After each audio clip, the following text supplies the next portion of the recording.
Amigos de todo el país, saludos, ¿cómo están todos? En el aire y en su televisor, hablan los líderes, una audición con entrevistas y comentarios de actualidad. Sean mis primeras palabras, como siempre, para dar fe de nuestra gratitud por su amable y firme audiencia. Iremos a los comerciales para retornar con nuestra primera invitada de hoy, que lo será la licenciada Minú Tavares Mirabal. Volvemos luego de la pausa.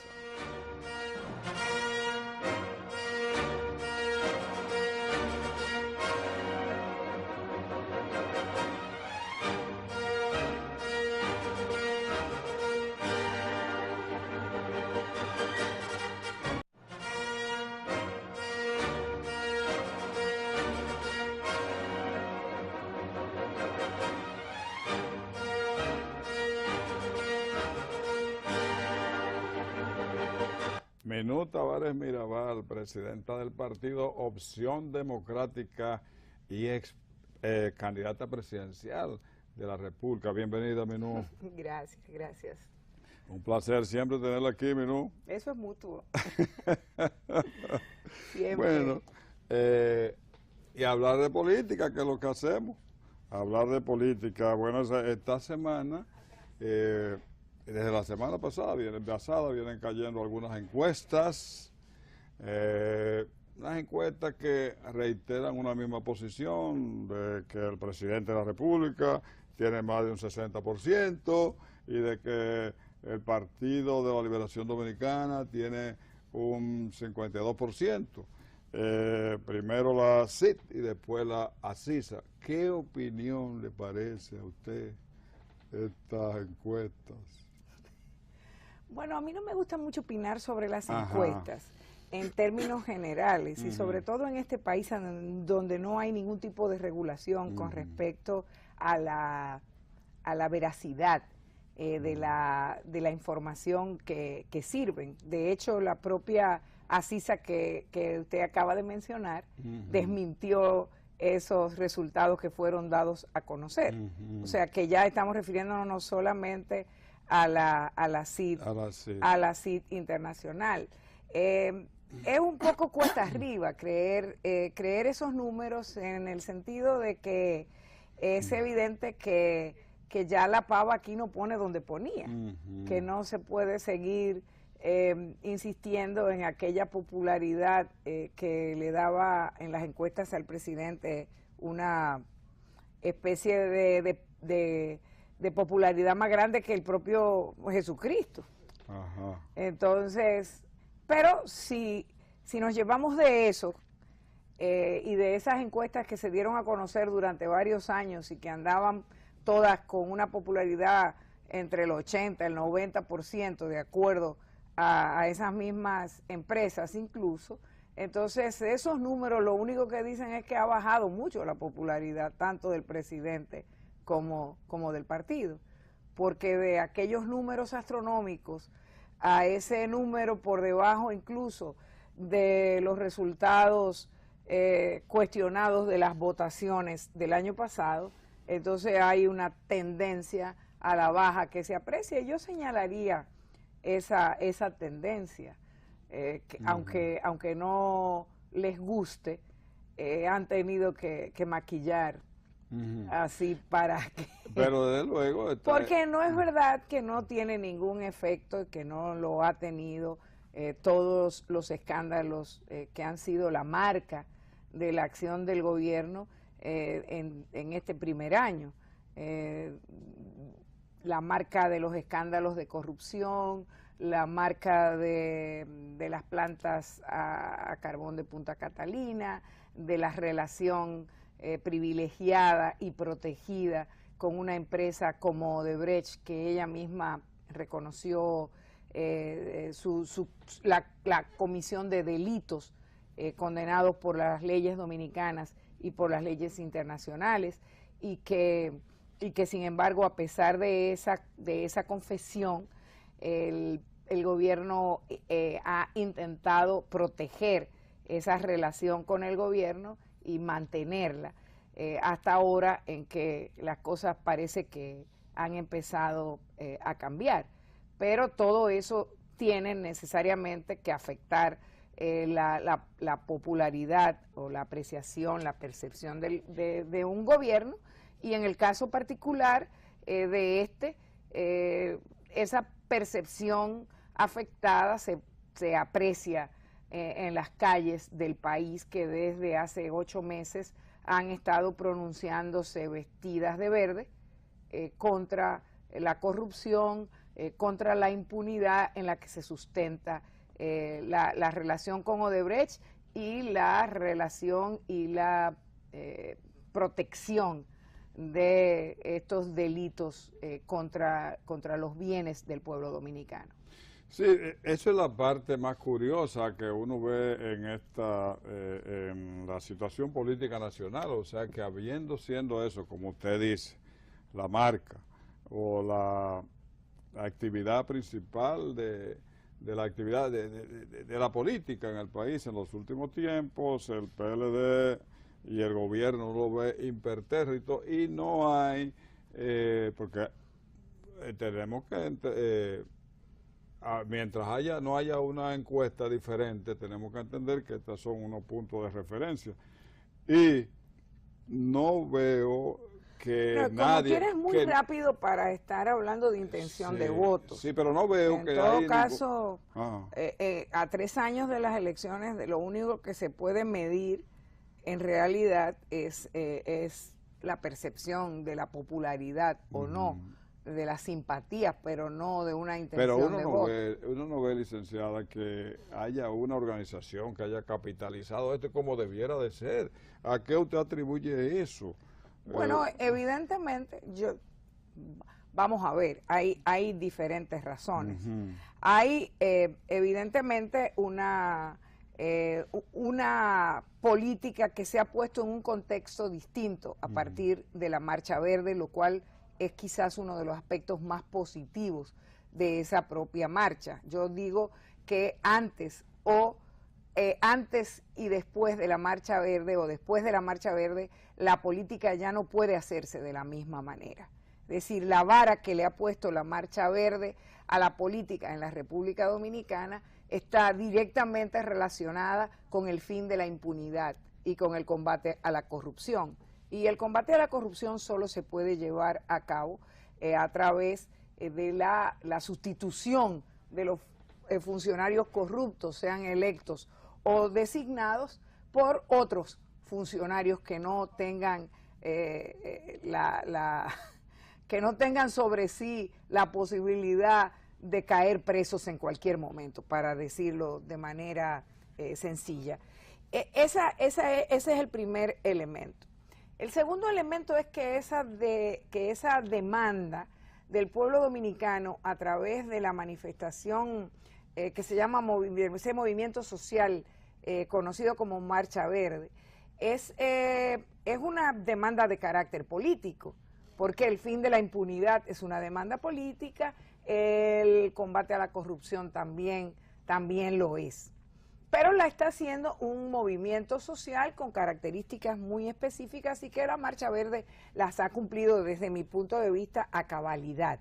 Si no ha fallado en nada hasta ahora, a pesar de que hay opiniones mezquinas que quisieran achacarle todos los problemas que pueda tener el país o que pueda tener la oposición o que pueda tener la política en la República Dominicana a la Marcha Verde. La Marcha Verde no es culpa de nada, absolutamente, más que de haber cumplido con la responsabilidad que le correspondía.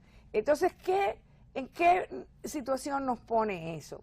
En una situación de debilidad de la oposición en la República Dominicana, que es innegable que hay que reconocer. Es decir, la política en la República Dominicana, y a partir precisamente de ahora, está en otro estadio, y los partidos políticos, que son instrumentos fundamentales de la democracia, tienen que responder a esos requerimientos de la nueva política que tiene que empezar a hacerse ahora. ¿Qué es esa nueva política? Esa nueva política es más que nada una política que tiene que ser una política democrática. Porque en la República Dominicana no tenemos democracia, no hemos sido capaces de construir esa democracia. y se entiende fácilmente cuando tú dices, hay aquí separación de poderes, autonomía de los diferentes poderes del Estado. No, no la hay. ¿Hay justicia independiente en la República Dominicana? No, no la hay. ¿Hay o ha habido elecciones libres, limpias, competitivas? No, no la ha habido. Entonces, esos son elementos, son las patas que sostienen cualquier democracia y no existen en la República Dominicana.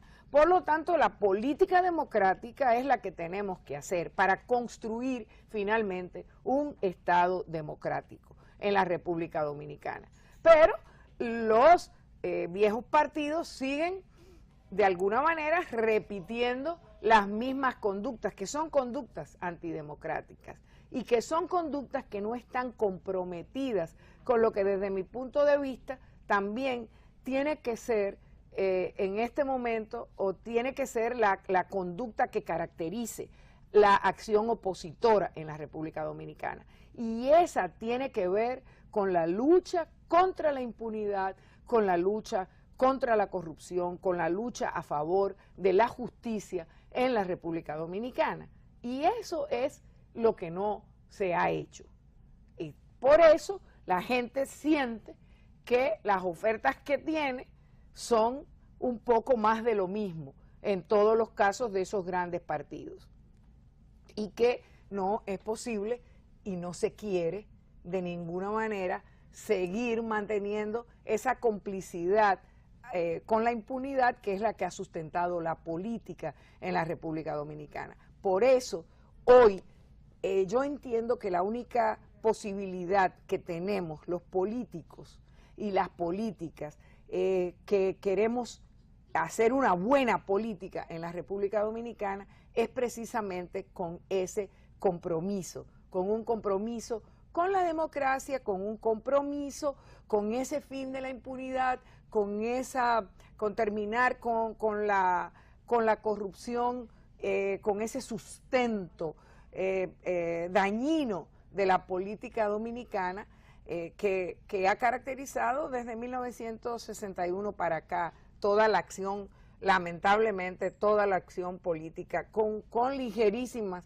excepciones. Así que estamos en el momento de construir esa cultura democrática, de construir esa política, y la Marcha Verde es un buen momento, ha permitido que la política vuelva otra vez al centro del interés, de la preocupación del pueblo dominicano, y eso es un grandísimo aporte. Sí, pero yo siento que el pueblo dominicano percibe que hay una especie de déficit de proyectos y déficit de unificación en toda la gama de la oposición. Incluso esta semana vimos un grupo de intelectuales que reiteró la posición de que el presidente debe renunciar y que también la desaparición de varias instituciones, que incluso la Marcha Verde tuvo que salir al frente. Entonces, por ello yo hablo de un déficit de mensaje unitario, que el pueblo percibe eso y que... No, pero esa es la democracia, o sea, es un grupo de intelectuales que entiende que debe transitar un camino distinto del que está transitando la Marcha Verde, que tiene muy claro sus objetivos, los ha tenido, y ese es precisamente su éxito, a pesar de todos los cantos de sirena que han tratado de sacarlo de ahí.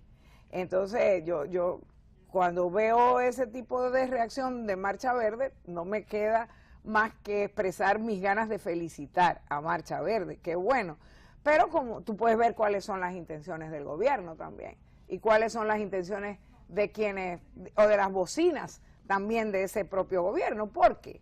Porque en ningún momento ese grupo dijo que era Marcha Verde. Sin embargo, la confusión vino dada por el hecho de que hubo periódicos que hicieron la reseña diciendo que la Marcha Verde había dicho eso. Pero la Marcha Verde estaba ese día en Barahona con un manifiesto, y la Marcha Verde estaba en Cotuí ese día con un manifiesto. Yo estaba en Barahona participando de la Marcha Verde de Barahona, que fue un gran éxito y que tuvo un manifiesto que no tenía nada que ver con el que firmaron una serie de intelectuales y que un grupo de ellos fue a darlo a conocer en La Lira.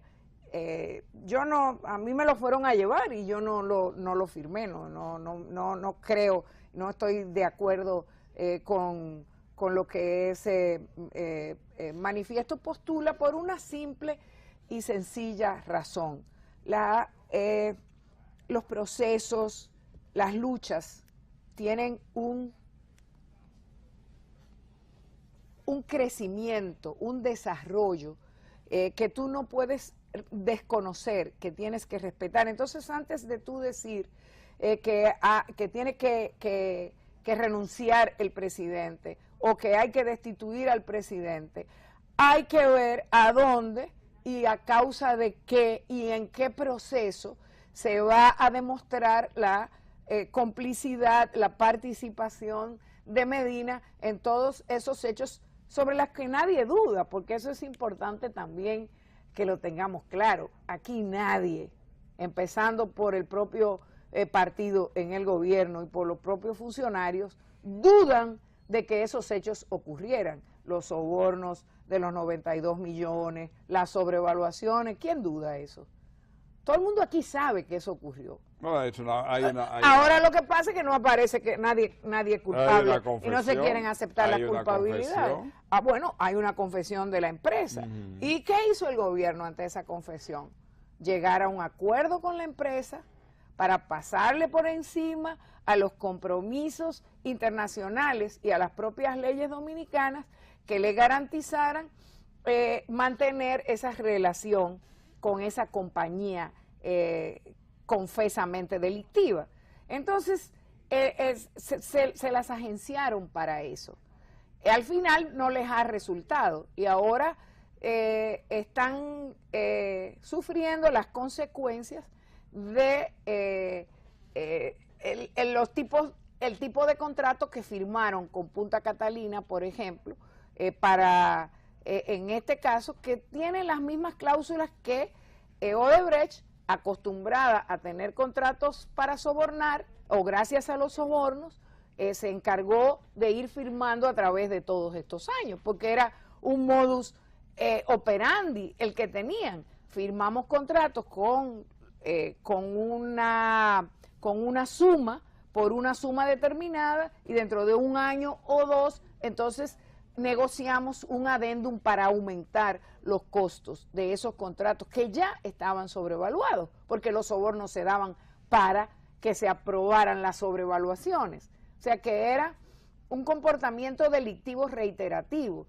Y ahora ellos quieren aprovecharse, como lo hicieron en el pasado, de esas cláusulas. El gobierno no tiene dinero para hacerlo y le está diciendo que no. Y la compañía tiene que estar por su cuenta extorsionando o amenazando con extorsionar, porque de que elementos para hacerlo tienen, los tienen. Licenciada, el ministro de la Presidencia dijo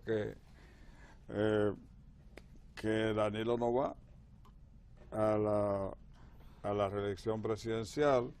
Sin embargo, Lidio Cadet ha dicho que al presidente hay que aprovecharlo mientras respire, lo cual es una declaración contradictoria, ¿no? Uno que no va y el otro que aparentemente que mientras él respire, que nadie aspire. Bueno, y los dos están sirviendo a un mismo propósito. Ajá. Que estamos claros cuál es poner el tema de la reelección en el tapete. Ajá, ¿usted cree que...? Porque además no es la primera contradicción. ¿Pero usted cree que va o que no va? Bueno, yo no puedo hablar por ellos, afortunadamente. No quisiera nunca tener que hablar por ellos.